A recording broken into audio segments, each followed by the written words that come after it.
Once upon a time, there was a young journalist who received the assignment of her dreams. You're joining me with Wu Zixin, Empress of China from 690 to 705 AD. Wu, why did you think you were qualified to be a Disney princess? Well, I am a strong and beautiful woman with a unique history, and with so much shaming of girls these days, I wanted to show young girls that they too can be empresses.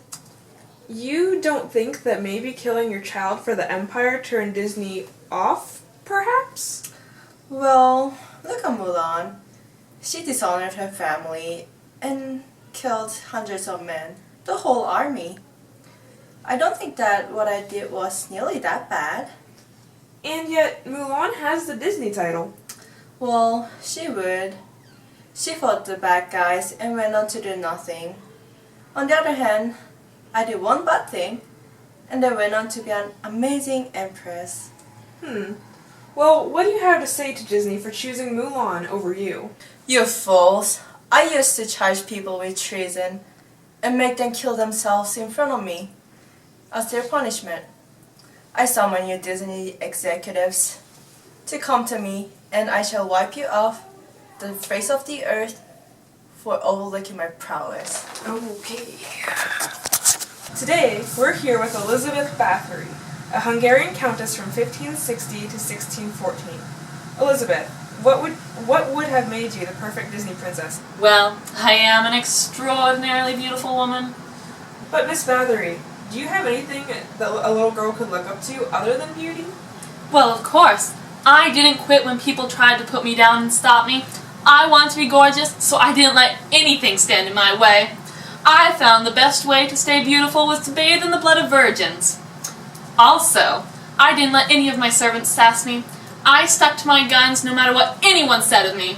I was so creative. I was always thinking up new punishments for my servants. One of my favorites was strangling a servant with a silk scarf. It was so iconic that even today it's known as the Turkish way. I certainly staked my claim in history. So maybe Disney just thought it would be difficult to animate you bathing in the blood of virgins then? Well, that's definitely my most iconic moment. There are certainly other scenes that they could have tried to film. Like this one time, I stitched my servant's lips and tongue together. Oh, that was classic. Or when I cast a magic spell to summon a cloud filled with 90 cats to rain on my enemies. Good times! Okay, do you have any final words for Disney, Miss Bathory? I do, actually. One of my other favorite punishments was to heat up a cake to red-hot temperatures and force a servant to eat it. Perhaps I'll invite the Disney execs over for dinner. Well, it was lovely interviewing you, Miss Bathory. I see you wear a purity ring. Since we're done with the interview, perhaps you'd like to help me heat up the water for my bath? No, I'm good. Thank you, though. Let's just... we gotta... Alright, well, now we are here with Maria Theresa, Archduchess of Austria and Queen of Hungary from 1717 to 1780. Why do you think Disney should have chosen you to occupy one of their coveted Disney princess slots? Well, even though I originally came from royalty, I was the only female ruler of the Habsburg dominions, and there was a lot of them, mind you. And through my marriage, I conquered even more lands and was indeed the Holy Roman Empress. I claimed coveted male titles for myself and ruled above my husband. If that's not the kind of woman power the other princesses have, I don't know what kind it is. So, with such an impressive resume, why do you think Disney overlooked you then? I may have lost Silesia, Austria's Happy Land, to Prussia, during the wars for Austrian succession. I was sort of busy having one of my 16 children. That doesn't seem so bad. It's not your fault you had to have a baby. Exactly. I was even considered king. They only styled me as queen because of normalities. Ariel was originally royalty, and so was Snow White and Jasmine. I can't see why my story is any different than theirs. Well, Maria, I can't see the difference in your story either. But what message would you like to send to Disney for overlooking you? I was a strong ruler. I just had many children. You should know that I was a symbol of women power and domination in the mid-1700s, and you missed a large opportunity in fantasizing my story. Princesses with families must unite. I agree with you, Maria. Well said. Thank you.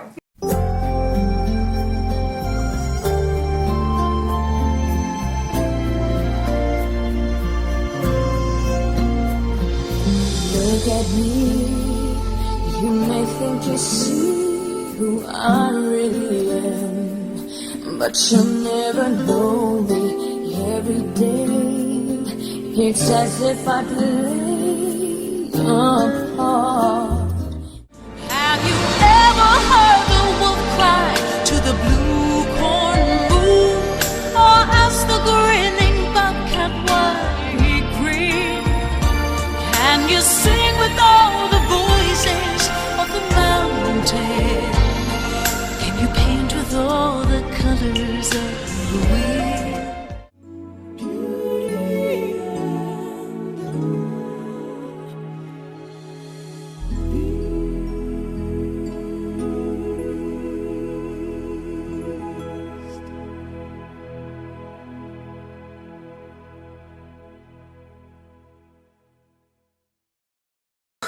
Can I sit next to you?